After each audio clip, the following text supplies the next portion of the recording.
كل.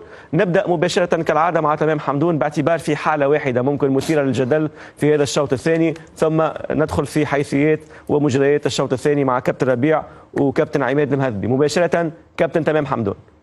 نعم أخي هيكل، حالة واحدة رصناها في الشوط الثاني كانت في الدقيقة 75. هناك إلغاء هدف أو خطأ من قبل مهاجم الصفاقسي على حارس المرمى.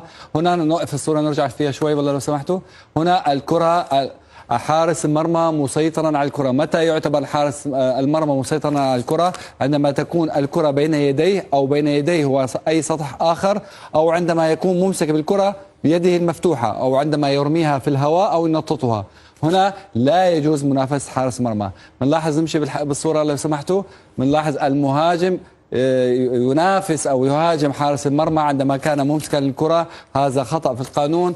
قرار الحكم صحيح في إلغاء الهدف. عموما أداء التحكيم بشكل عام في هذه المباراة كان جيد جدا، طبعا بوجود تقنية الفار. نتمنى استمرار تقنية الفار لأنها هي العدالة الأكثر بكرة القدم. بدأنا بالفار وسنختم بالفار، كل المباريات الآن بالفار. شكرا جزيلا كابتن تمام حمدون، كالعادة متميزا. نلتقي معك إن شاء الله غدا في مباراة النجم الساحلي أو اتحاد تطاوين والنجم الرياضي الساحلي. نذكر مباراة ستكون منقولة على قنوات الكاس الرياضي.